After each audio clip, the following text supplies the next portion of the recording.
자, 여러분 안녕하세요.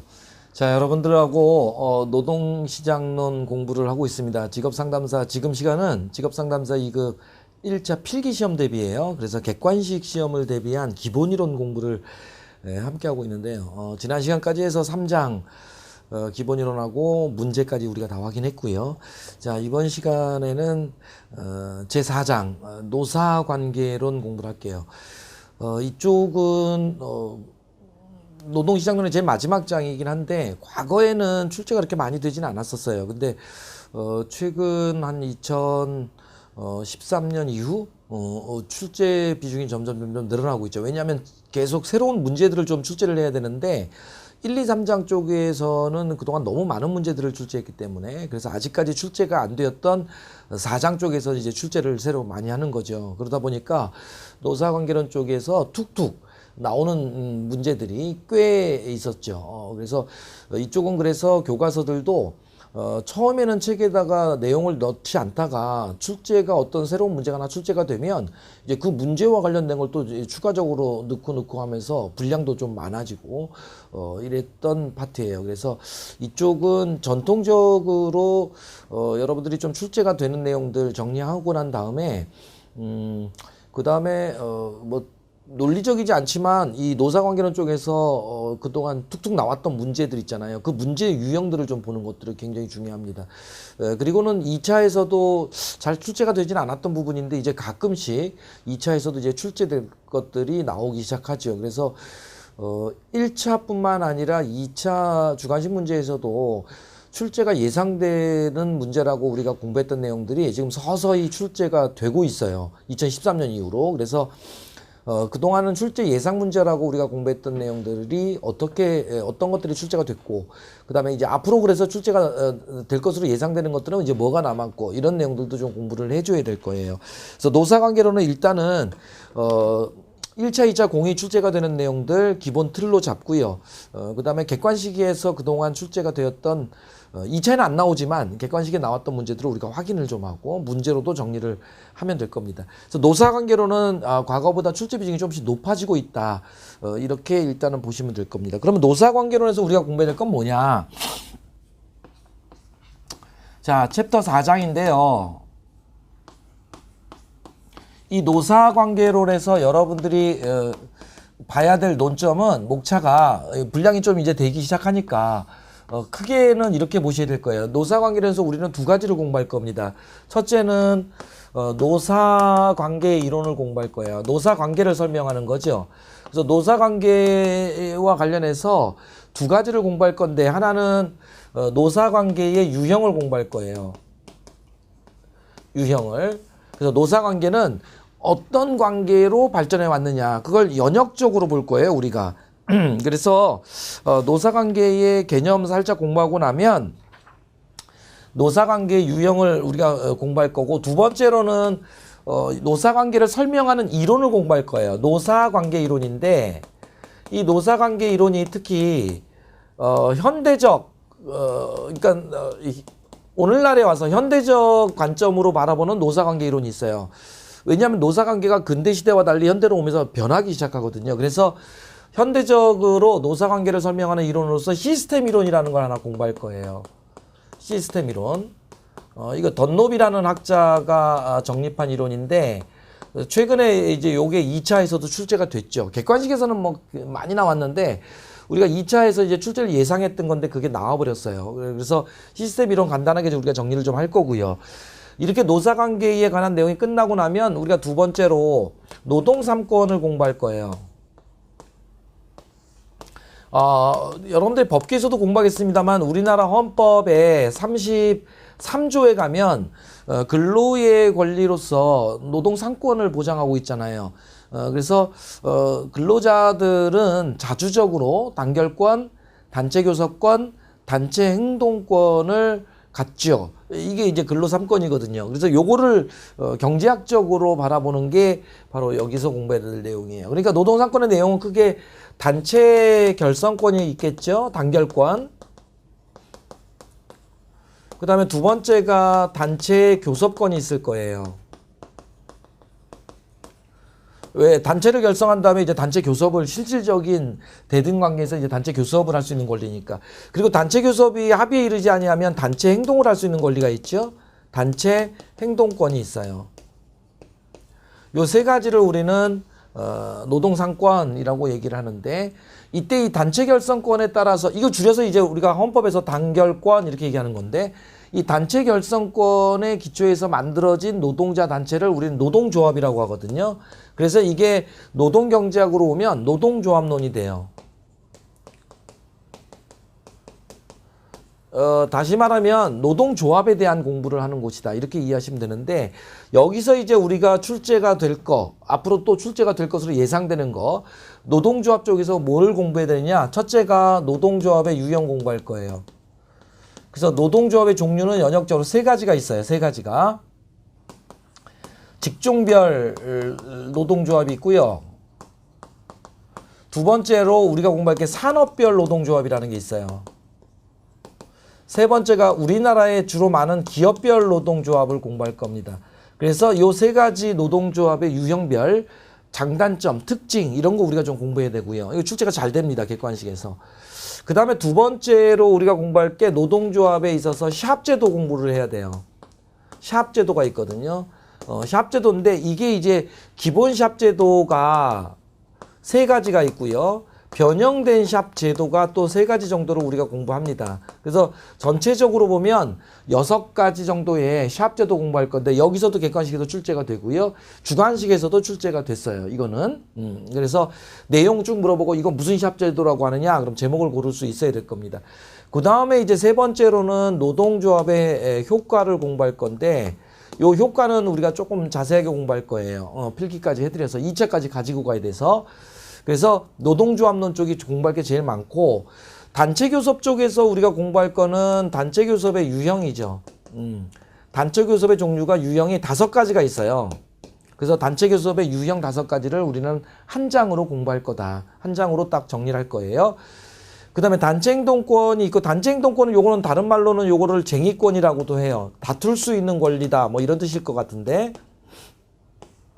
쟁의권. 그러니까 이 쟁의권에 기초해서 노측에서 할 수 있는 쟁의행위가 있을 거 아니에요. 쟁의권에 기초해서 할 수 있는 쟁의행위. 쟁의행위의 종류가 나오겠지. 그죠? 그래서 뭐 파업이 있을 것이고요. 태업도 있죠? 들어보셨을 거예요. 사보타지라고 하는 건. 슬로우 다운 이렇게 얘기합니다. 그 다음에 뭐 준법 투쟁 같은 것도 있어요. 준법 투쟁. 그 다음에 뭐 직장 점거 이런 거 있죠? 직장 점거. 그 다음에 뭐 보이콧 이렇게 얘기하죠. 보이콧. 그 다음에 뭐 피켓팅 이런 것도 있고 많아요. 많습니다. 그래서 이런 것들이 쟁의행위의 종류에서 노동자 측에게 인정되는 쟁의행위인데, 여기에 대응해서 사측에게 인정되는 쟁의행위라는 게 있어요. 정확하게는 뭐 쟁의행위는 아닌 것 같은데, 왜냐하면 쟁의행위는 쟁의권에 기초하는 건데 사측에게는 단체행동권이 인정되지 않거든요. 그래서 노측의 쟁의행위에 대응해서 무기평등의 원칙에 따라서 사측에게 인정되는 행위가 있어요. 그 두 가지가 있습니다. 하나가 직장폐쇄가 있고요. 또 하나가 대체고용이라는 게 있죠. 대체고용. 그래서 요 두 가지는 이제 사측에게 인정되는 쟁의행위다, 이렇게 얘기를 합니다. 객관식에서는 이제 섞어놓고 골라내는 문제가 출제가 됐고요. 앞으로 나올 것으로 예상되는 거는 이제 이쪽에 쟁의행위 종류, 이거를 이제 박스에다가 개념 설명해 놓고 이게 어떤 쟁의행위를 말하는 거냐, 제목 고르는 문제 정도. 그 다음 조금 더 들어가면 이 중에 준법 투쟁의 종류가 이게 또 한 3-4가지 돼요. 그러니까 다음 중 노측에게 인정되는 쟁의행위 중에서 준법 투쟁에 해당하지 않는 거 그러면 여기다가 다른 걸 하나 슬쩍 집어넣으면 골라낼 수 있을 정도, 이 정도 보시면 되고, 이 중에서 이제 세부적으로는 파업은 우리가 좀 공부를 해야 되죠. 그래서 파업의 경우는 파업에 관한 이론이 있어요. 파업 이론. 힉스라는 학자인데, 힉스의 파업 이론 하나 공부할 거고요. 그래프를 가지고. 그 다음에 파업에 대해서 우리 사회가 지불해야 될 비용, 파업 비용, 파업으로 인한 사회적 비용과 사적 비용 비교하는 거, 이쪽이 이제 출제가 지금 되고 있고, 요런 거 우리가 좀 공부를 할 거예요. 그래서 요 정도가 여러분들이 노사관계론에서 공부해야 될 내용이다. 이렇게 이해를 하시면 됩니다. 요걸 목차 삼아서 이제 하나씩 우리가 각계격파 시켜나가면 될 거예요. 그리고 제가 2차에서까지 출제가 됐던 내용들은 좀 말씀을 드리면 여러분들이 요거는 객관식뿐만 아니라 주관식을 대비해서 지금부터 미리 좀 준암기해 놓으시면 나중에 쓰기가 편하잖아요. 그게 이제 여기 시스템 이론, 덧록, 그죠? 그 다음에 노동조합론 쪽은 뭐 다 2차에서 나올 만합니다. 그래서 샵제도 요거 출제가 2차에서 나왔고요. 그 다음에 효과, 특히 임금에 관한 효과인데 요것도 나왔고요. 아직 안 나온 게 요거예요. 요거 2차에서 1차에는 다 나왔고 2차에서도 요놈과 요놈이 나왔는데 요거는 아직 2차에서는 아직 안 나왔다. 앞으로 나올 걸 기대하죠. 됐고요. 단체 교섭의 유형 요거는 객관식 1차 시험만 대비하면 되고 요쪽은 1차 대비하되 요 파워와 관련된 거는 요거는 2차에서 힉스의 파워 이론은 2차에서 한번 나온 적이 있고요. 요 정도예요. 그래서 내부적으로 이제 내용을 들어가도록 하겠습니다. 이걸 여러분들 머릿속에 목차를 삼으셔야 돼요. 자, 그러면 저희 교재에서 제 4장 노사관계론이라고 되어 있는데요. 그래서 이쪽은 논점만 잘 잡으시면 제가 굳이 많은 설명을 드릴 필요는 없을 것 같아요. 그죠? 여러분들이 이제 꼼꼼하게 읽으시고 문제를 통해서 이걸 확인하는 거라서 제가 1장의 경우처럼 막 이론을 설명해야 되는 건 아니고요. 여러분들이 좀 읽어서 이해를 해주시는 게 중요합니다. 자, 그러면 666페이지의 제1절 일단은 노사관계의 의미, 특성 이렇게 나오죠. 그래서 노사관계에 관한 얘기가 좀 나옵니다. 그럼 노사관계가 뭐냐? 여기 공부하는 거예요, 지금. 노사관계. 그죠? 그럼 노사관계를 어떻게 볼 거냐와 관련해서 노사관계가 변하고 있죠. 그래서 반가로 1번의 의의 서설 보시면 동그라미 1번이죠. 노사관계란 전통적으로는 자, 노동자 또는 노동자 단체와 사용자 관계를 말한다. 그래서 원래는 노자 관계죠. 그죠? 여기서 유리한 거다. 그런데 오늘날은 여기에 그치지 않거든요. 그래서 이제 노사관계에 관한 현대적 이론, 예컨대 시스템 이론 같은 것들이 나오게 됐다. 그래서 현대적 의미의 노사관계 뭐 쭉 있는데 이거는 여러분들 그냥 읽어주시면 될 거고요. 오늘날에 있어서는 정부가 적극적으로 개입을 하는 시대잖아요. 그래서 이제 정부까지를 포함해서 노사관계를 얘기해야 된다. 이런 얘기가 나옵니다. 그래서 이제 시스템 이론이 나오는데 거기 668페이지에 학자들의 재견해에서 이거는 이제 학자 이름을 고르는 문제가 나올 수 있어서 이런 얘기라고 보시면 맞아요. 이 시스템 이론을 이제 우리가 공부할 건데 노사관계가요. 노사관계를 어떻게 볼 거냐와 관련해서 근대 시대에는 노사관계를 개별 노동자하고요. 사용자 관계로 봤어요. 이거를 노사관계라고 하죠. 왜냐하면 자, 근대 시대에는요, 여러분도 알다시피 자유주의 경제학이잖아요. 자유방임주의 경제학. 그죠? 그러니까 예를 들면 완전 경쟁 노동시장 기본과정에 따를 때 시장에서의 임금 결정에 영향을 미치는 어떤 조직이나 단체도 존재하지 않는다. 따라서 사용자 단체뿐만 아니라 노동자 단체도 존재하지 않는다라고 가정하죠. 그래서 모든 개별 경제 주체들 간의 완전 경쟁, 이게 근대시대 경제학 이론이잖아요. 두 번째, 정부는 불개입이죠. 자유방임주의. 그래서 정부는 이 완벽한 시장에 개입해서는 안 된다. 정부의 불개입 주장하거든요. 그러니까 정부도 없고 노동자 단체도 존재하지 않으니까 개별 노동자와 사용자 관계가 노사 관계였던 거예요. 아주 단촐하죠. 그래서 노자 관계, 이걸 그대로 지금도 쓰고 있는 거지. 그런데 이게 현대로 넘어오면서 변하기 시작한단 말이에요. 특히나 학파적으로 보면 고전주의 경제학, 즉 자유주의, 자유방임주의 경제학으로부터 케인즈 경제학으로 넘어오죠. 그 다음에 현대는 적극적인 정부의 개입이 인정되죠. 생존권적 기본권이 중시되니까. 그래서 정부의 적극적인 개입이 인정되고 1919년 바이마르 공화국 헌법, 독일의 전신이죠. 바이마르 공화국 헌법에서 인류 최초로 노동 3권과 생존권적 기본권을 헌법적 기본권으로 인정을 해준단 말이에요. 그러니까 그 시기 이후니까 현대는. 그래서 노사관계가 현대로 넘어오게 되면 개별 노동자와 사용자 관계라는 종래의 관계뿐만 아니라 드디어 노동조합이 만들어지기 시작해요. 그리고 헌법적으로 인정이 됩니다. 그러니까 노동조합이 있고 노동조합과 사용자 관계가 하나 더 만들어지는 거지. 그죠? 그래서 우리는 이 개별 노동자와 사용자 관계를 개별 노사 관계라고 하고 노동조합과 사용자 관계를 집단 노사 관계라고 하는 거지. 이렇게 돼 있어요. 그죠? 그래서 오늘날은 노동법도 이 둘로 나눠지잖아요. 노동법 1, 2.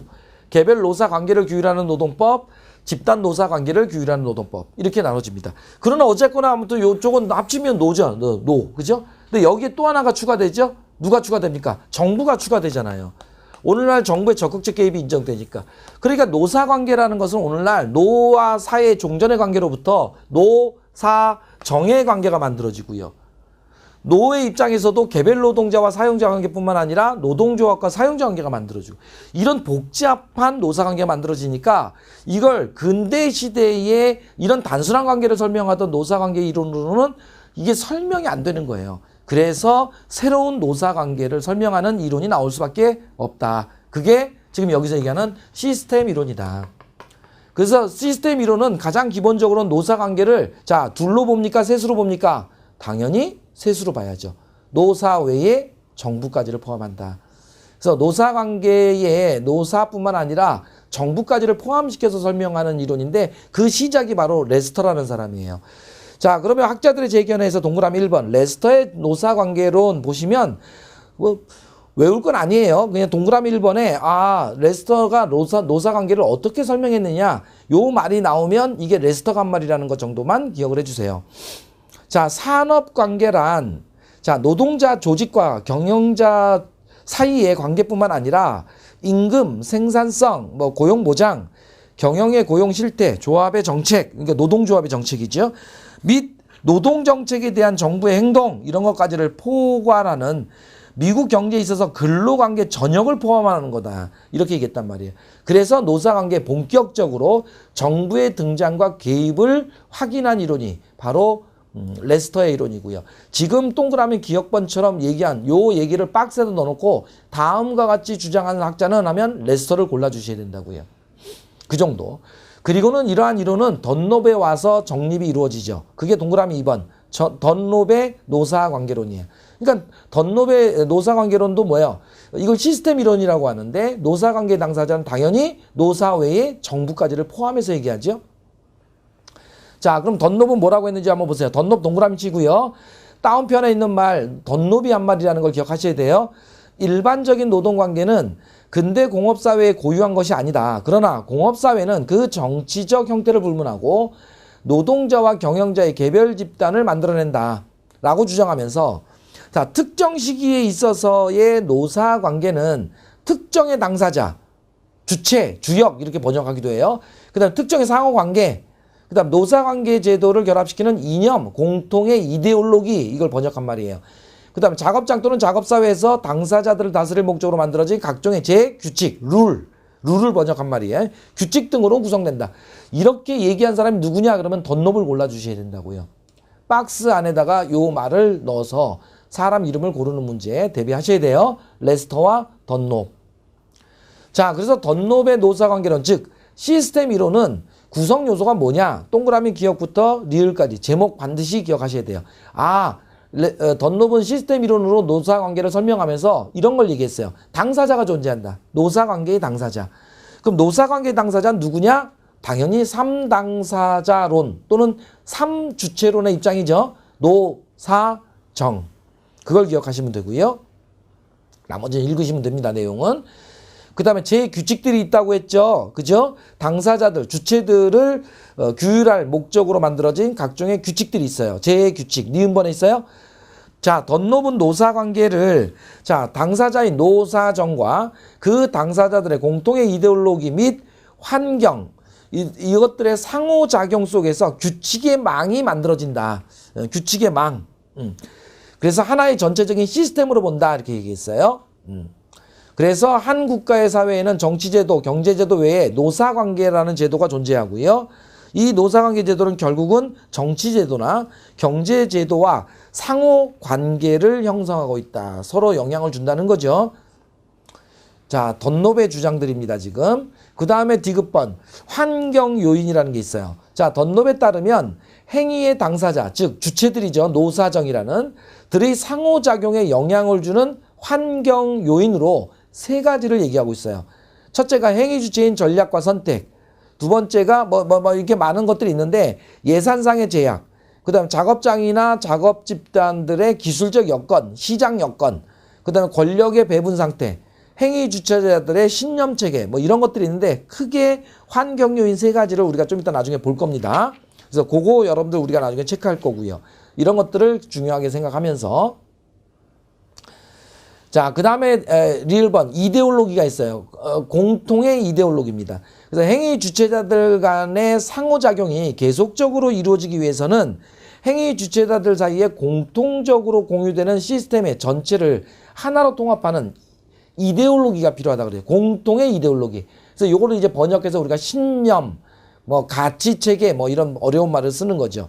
그래서 이것에 의해서 규칙이 유지되는데 이렇게 생성된 규칙들이 자, 법령 등으로 성문화되거나 또는 작업장에서의 집단의 실행으로 표출되어진다. 그래서 공통의 이데올로기가 넓으면 넓을수록 노사관계가 안정적이겠고 공통의 이데올로기가 좁으면 좁을수록 노사는 굉장히 첨예하게 대립을 하겠죠.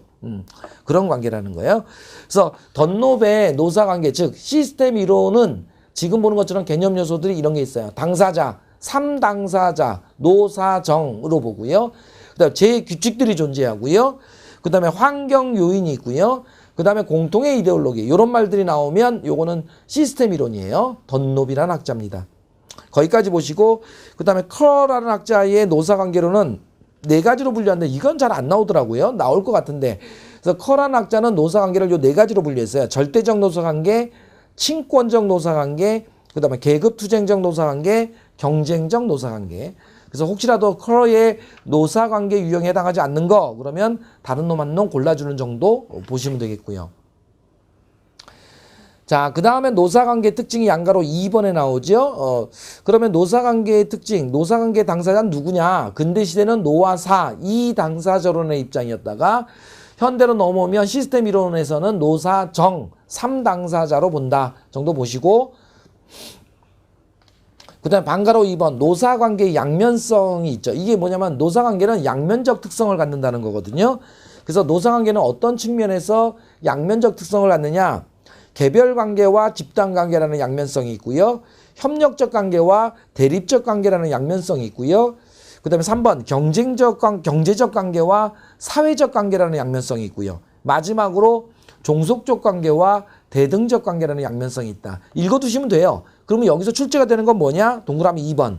협력적 관계와 대립적 관계라는 양면성을 갖는다. 이걸 이제 일본의 학자 후지바야시라는 학자가 이원론적 노사관계론 이렇게 얘기를 했다는 거지. 그게 출제가 됐던 거예요. 그럼 거긴 동네가 어디냐? 여기에요. 보세요. 오늘날 현대로 오면 노사관계는 이렇게 복잡한 관계인데 우리는 양면적 관계, 노사관계 양면성을 얘기할 때 특히 요거예요. 노사관계 속에 봤더니 개별 노동자와 사용자 관계, 즉 개별 노사관계가 있고요. 노동조합과 사용자 관계라는 집단적 노사관계가 있단 말이에요. 그런데 이게 서로 상이한 관계로 가져요. 뭐냐면 개별 노동자와 사용자 관계, 즉 개별 노사 관계는 봤더니 굉장히 좋은 관계라는 거예요. 우호적 관계라는 거지. 그래서 요거를 이제 우리가 1차적 관계라고 그러고요. 1차적 관계, 노사 관계 중에서 그 다음에 노동조합과 사용자 관계, 즉 노동자 단체와 사용자 관계인 집단 노사 관계를 우리가 2차적 관계라고 한다는 거예요. 일본의 그 후지바야시라는 학자의 주장에 따르면 그래서 1차적 관계와 2차적 관계로 나눈다. 이원론적 노사관계지.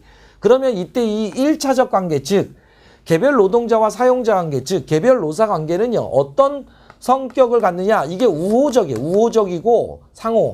좋은 관계, 우호적 관계, 뭐 좋은 말, 아름다운 말 쓰면 돼요. 그래서 좋은 관계라는 거야. 그런데 노동자 단체인 노동조합과 사용자 관계, 즉 집단 노사 관계는, 즉 2차적 관계는요. 상호 대립적 관계라는 거죠. 서로 싸우는 관계예요. 왜? 노동조합의 설립 목적이 근로조건의 개선 향상을 위한 목적이기 때문에 사용자 싸울 수밖에 없다는 거예요. 그래서 1차적 관계, 즉 개별 노동자와 사용자 관계는 우호적 관계인데 반해서 2차적 관계, 노동자 단체와 사용자 관계는 상호 대립적 관계다. 이런 양면성을 갖는다는 거예요. 요게 출제가 된 거죠. 그래서 1차적 관계, 2차적 관계가 누구와 누구와의 관계고 어떤 특징을 갖고 있는 관계냐를 연결하는 문제. 그거 대비하시면 됩니다. 간단한 문제지만 출제가 계속 되고 있어요. 그래서 동그라미 1번에 개별적 관계와 집단적 관계 있죠. 나누어서 그래서 이제 동그라미 2번 협력적 관계와 대립적 관계다. 이원론적 노사관계다. 됐어요? 그래서 671페이지를 보면 자 기억번 협력적 관계 나왔죠?